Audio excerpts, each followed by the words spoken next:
Class 5, ठीक है, chapter जो 7 है, एक्सरसाइज 17 है, सीबीएसई का मैथ टेक्स्ट बुक का नाम है। तो उसमें देखिएगा क्या कि इसमें आपको फिल इन द ब्लैंक्स करके कुछ मल्टीप्लिकेशन का रखा गया है, ठीक है। तो इसमें करना क्या है कि यहाँ ध्यान रखना है कि यहाँ इक्वल का साइन दिया है। इक्वल का साइन का मतलब क्या होता है, जो जितना इधर बैलेंस होगा उतना ही इधर बैलेंस होगा।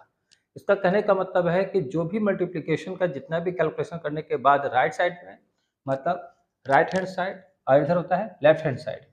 तो इक्वल के इस साइड में राइट हैंड साइड कहते हैं और इधर बोलते हैं लेफ्ट हैंड साइड। मतलब एक होता है आरएचएस और एक होता है एलएचएस। और इक्वल का रखा हुआ इसका मतलब हो गया कि दोनों का आंसर क्या होगा, एक ही होगा, जिसके कारण उसको इक्वल रखा गया है। तो ये ध्यान रखिएगा कि यहाँ पे प्रॉपर्टीज जो दिया गया है उसको ध्यान में रखते हुए इसको बैलेंस करिए, ठीक है।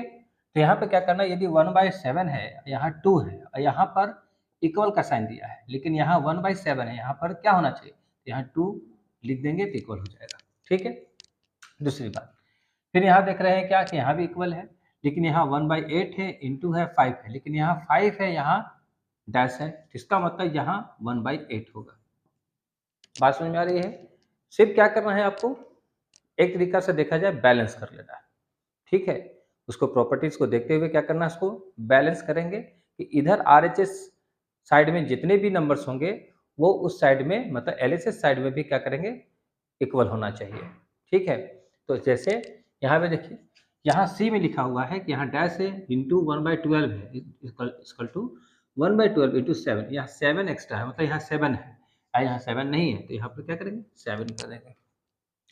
उसके बाद देखेंगे डी है यहाँ, तो यहाँ डी है तो क्या करेंगे यहाँ पे, सबसे पहले तो यहाँ देखिएगा नोमिनेटर में तो 8 है, लेकिन नीचे में डिनोमिनेटर में कुछ नहीं है, लेकिन यहाँ पे देखिएगा 8 है, यहाँ 8 है, यहाँ लेफ्ट हैंड साइड में 8, यहाँ 4/9 इंटू 8 होता है, यहाँ आरएचएस में सिर्फ क्या है, 8 है, तो ये क्या घट रहा है, तो 4/9। इस तरीके से हम क्या करेंगे, इसको बैलेंस करेंगे। यहाँ पर भी देखिएगा 7/16 है, यहाँ डैश इक्वल टू 15 इंटू 7/16 है, 7/16 7/16 क्या घट रहा है, तो यहाँ 15 घट रहा है, तो 15 लिख देंगे, ठीक है। एफ में आएंगे तो यहाँ पे देखिए डैश है, इंटू है, यहाँ क्या है 16 है, इक्वल टू 16 इंटू 15/17 है।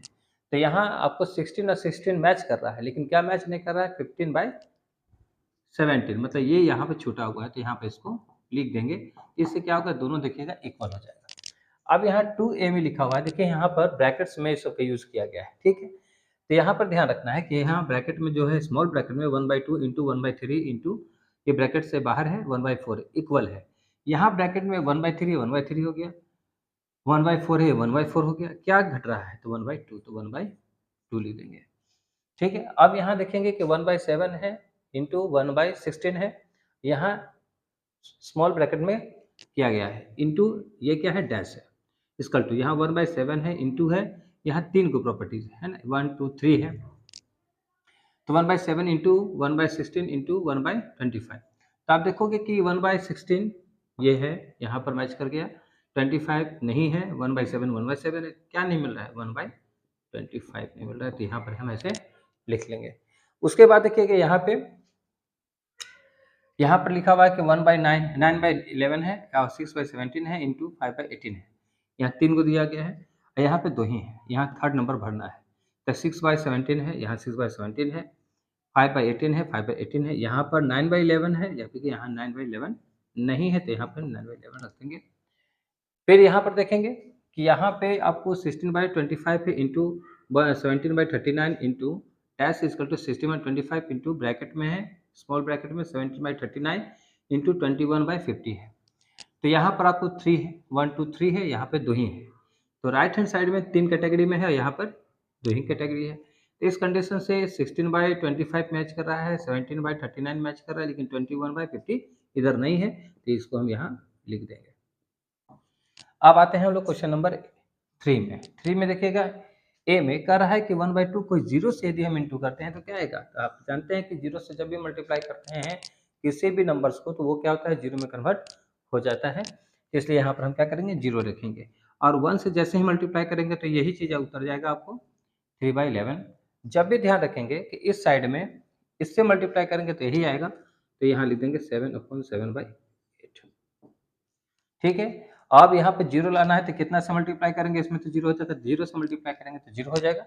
ये याद रखेंगे कि हमको 11/11/12 चाहिए तो कितना से करेंगे, तो 1 से करेंगे तो यही चीज़ उतर जाएगा। अब यहाँ करा है क्या कि हम कितना से मल्टीप्लाई करेंगे तो इतना आएगा। तो ये देखिएगा 6 4 4 जा 16 और 1 17 हो गया, 70/4 हो जाएगा, मतलब इस यही नंबर है। इसका मतलब 1 से इंटू करेंगे तो यही हमारा हो जाएगा।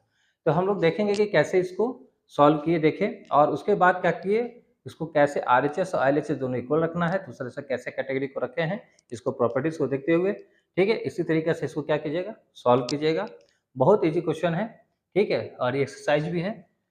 कोशिश कीजिएगा कि प्रैक्टिस करते रहिएगा तो आप ज़्यादा से ज़्यादा उसको जल्दी-जल्दी बना पाइएगा। ठीक है, उसको उतार लीजिए।